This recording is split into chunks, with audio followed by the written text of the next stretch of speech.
नमस्कार।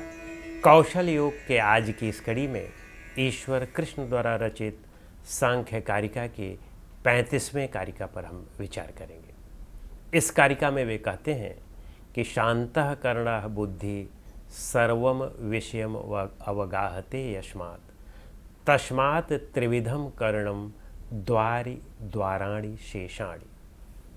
वे कहते हैं कि शांतः करणा बुद्धि, शांतः करणा का मतलब स अंतःकरण, यानी अंतःकरण के साथ। अंतःकरण में यद्यपि बुद्धि भी आ जाती है, लेकिन आगे वह बुद्धि भी कह रहे हैं। तो वे कहते हैं कि अंतःकरण के साथ बुद्धि। बुद्धि यहाँ पर वे अलग से क्यों कह रहे हैं? बुद्धि यहाँ पर अलग से इसलिए कह रहे हैं कि वे बुद्धि को अब प्रधानता देना चाहते हैं। बुद्धि के कार्य को स्पष्ट रूप से वे प्रधानता देते हैं अन्य इंद्रियों की अपेक्षाकृत। अन्य कर्मेंद्रियों की अपेक्षाकृत तो छोड़ दीजिए, ज्ञानेंद्रियों की अपेक्षाकृत तो छोड़ दीजिए, वे अंतःकरण में भी बुद्धि को ज़्यादा प्राथमिकता देना चाह रहे हैं, ज़्यादा प्रमुखता देना चाह रहे हैं। इसीलिए वे शांतःकरणा बुद्धि कहते हैं कि अंतःकरण के साथ बुद्धि। तो उस अंतःकरण के साथ में अगर हम देखें तो उस अंतःकरण में अब हम केवल अहंकार और मन को ही लेंगे। तो कहते हैं कि अहंकार और मन के साथ बुद्धि, शांतःकरणा बुद्धि, यह अर्थ हुआ। तो शांतःकरणा बुद्धि, फिर कहते हैं सर्वम विषयम अवगाहते यस्मात्। सर्वम का मतलब सभी, विषयम का मतलब सारे विषय, अवगाहते, अवगाहते का मतलब व्याप्त करते हैं, उनका ज्ञान करते हैं। यस्मात् मतलब क्योंकि। तो यहाँ पर यस्मात् को हम पहले लाएंगे। तो कहते हैं कि क्योंकि या चूंकि अंतःकरण के साथ बुद्धि सभी विषयों का ज्ञान करती है। जितने भी विषय हैं वह अंतःकरण के साथ बुद्धि उनका ज्ञान करती है। फिर कहते हैं कि तस्मात्, तस्मात् का मतलब इसलिए, तस्मात् करणम त्रिविधम, इसलिए ये जो तीन करण हैं, यानी तीन अंतःकरण हैं। द्वारी, द्वारी का मतलब घर होता है, तो ये तीनों घर हैं। द्वाराणि, द्वाराणि का मतलब द्वार, दरवाजा। द्वाराणि, तस्मात् करणम त्रिविधम द्वारि द्वाराणि शेषाणि। तो द्वाराणि का मतलब जो द्वार है, दरवाजा है, डोर है या खिड़की है, और शेषाणि का मतलब अन्य जो शेष बचे हैं वे। तो यहाँ पर वे कहना चाहते हैं कि हमारे जो बुद्धि है अंतःकरण के साथ, यानी मन और अहंकार के साथ बुद्धि जो है, यह सभी विषयों को व्याप्त करती है। यानी दो अंतःकरण तो मुख्य है ही है, लेकिन उनसे भी ज़्यादा मुख्य बुद्धि है, वह सभी विषयों का अवगाहन करती है या व्याप्त करती है।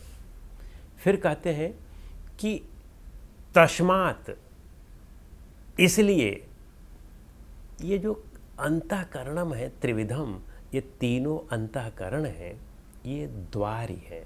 द्वारी का मतलब ये घर है, और बाकी जो शेष हैं वे केवल द्वार हैं, दरवाजे हैं। तो कहने का मतलब कि यदि आपके पास घर और दरवाज़ा दोनों चीज़ें हैं, तो सबसे प्रमुख चीज़ तो घर ही है। घर नहीं है तो दरवाजे का कोई औचित्य ही नहीं है। दरवाज़ा कहाँ लगाएंगे बिना घर के? तो प्रमुख तो घर है, और फिर उस घर में जो दरवाज़ा है वह गौण है, यानी सेकेंडरी है, प्राइमरी घर होता है। तो वे कहना चाहते हैं कि अंतःकरण के साथ जो बुद्धि है वह प्राइमरी है, वह घर के समान है, वह मुख्य रोल प्ले करता है। बाकी शेष, शेषाणि, बाकी शेष कौन कौन से बचते हैं? जो बाह्य इंद्रियां हैं, ज्ञानेंद्रिय और कर्मेंद्रिय। चूँकि बाह्य इंद्रियों में हम मन को भी लेते हैं, लेकिन यहाँ पर वे कह रहे हैं कि अंतःकरण के साथ, तो यहाँ पर वे तीनों चीज़ों को, मन, बुद्धि और अहंकार, तीनों को अंतःकरण में ले रहे हैं। तो बाकी जो बचा तो केवल 10 बचा, ज्ञानेंद्रिय और कर्मेंद्रिय। तो कहते हैं कि बाकी जो ज्ञानेंद्रिय और कर्मेंद्रिय है, यह तो केवल दरवाजे के समान है, यह तो केवल खिड़की के समान है। इससे तो हम केवल सूचना लेते हैं, लेकिन वह सूचना जहाँ अंदर आकर के रुकती है, ठहरती है, वह तो घर होता है। तो वह घर जो है प्रमुख है, तो इसलिए वे तीनों अंतःकरणों को प्रमुख रोल दे रहे हैं, प्रमुख का रोल दे रहे हैं, और उनमें बुद्धि को और ज़्यादा प्रमुखता से कहना चाह रहे हैं, उसका प्रमुख रोल देना चाह रहे हैं। मन और अहंकार से भी ज़्यादा बुद्धि को प्रमुखता का स्थान देना चाह रहे हैं, और बाकी को कह रहे हैं कि वे द्वार के समान हैं, केवल दरवाजे के समान हैं। वे सूचनाओं को एकत्र करके वहाँ अंदर दे देते हैं। बाकी सारा कार्य अंदर को करना होता है, और अंदर में भी बुद्धि को ज़्यादा महत्वपूर्ण स्थान दे रहे हैं। तो इसे हम एक उदाहरण के द्वारा समझ सकते हैं। जैसे हमारी 5 ज्ञानेंद्रियां हैं, इनमें से इनके 5 विषय होते हैं। तो हम मान लो किसी एक ज्ञानेंद्रिय से कोई एक विषय ले रहे हैं। आँख से हम कोई रूप देख रहे हैं, हमने रूप देखा, तो अब हम इंद्रिय, हमारी आँख ने रूप देखा, अब वह रूप अंदर जाता है। तो आँख जो है वह केवल प्रकाशन का कार्य कर रही है, उस रूप को अंदर की ओर ले जा रही है, देख करके अंदर की ओर कर दिया। तो ये तो केवल द्वार का कार्य हुआ, यानी सेकेंडरी कार्य हुआ। लेकिन उसके बाद अब वहाँ अंदर क्या होना है, अंदर सबसे पहले उस पर मन कार्य करेगा, वह संकल्प विकल्प कार्य करेगा कि ये क्या है, कैसे है, कौन है, किस तरह है, अच्छा है या ख़राब है, या कौन सा दृश्य है, कौन सा दृश्य नहीं है। तो इस पर वह चर्चा करेगी, उस पर वह विचार करेगी, संकल्प विकल्प करेगी। तो वह मन का कार्य हुआ। अब उसके बाद फिर अहंकार पर कार्य आ जाता है, अहंकार का कार्य आ जाता है। अहंकार उस पर अभिमान का कार्य करेगा, मैं है, मेरा है, या तेरा है, या तू है, इस पर इसकी बाउंड्री एक करेगा।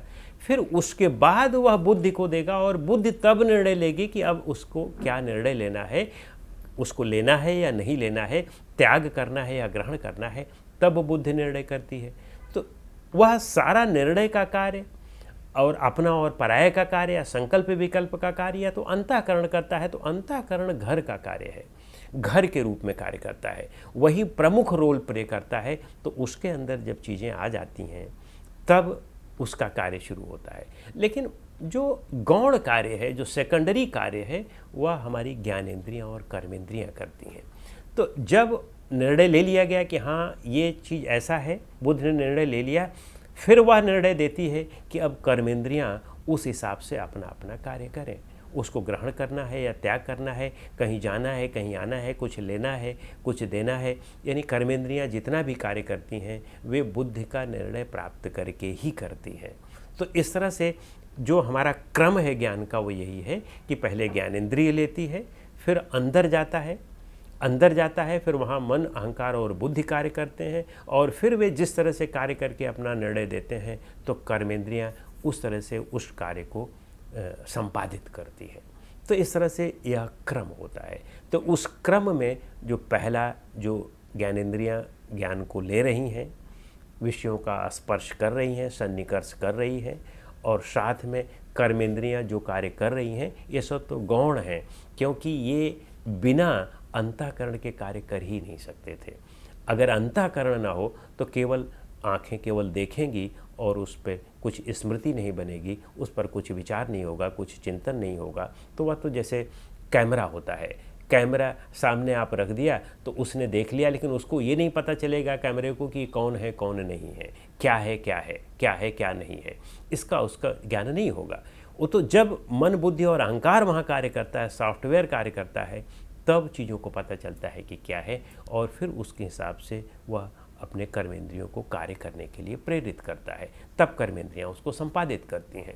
तो इसलिए वे यहाँ पर कहना चाह रहे हैं कि अंतःकरण घर है, प्रमुख है, वही नेता है, और फिर साथ में जो बाकी चीज़ें हैं, जो शेष इंद्रियां हैं, जो हमारी 10 इंद्रियां हैं, 5 ज्ञानेंद्रियां और 5 कर्मेंद्रियां, ये केवल खिड़की और दरवाजे का सूचना को एकत्र करने का काम करते हैं और सूचना को एक जगह से दूसरी जगह पहुंचाने का कार्य करते हैं। तो इस तरह से इस कारिका के विषय में इतना ही।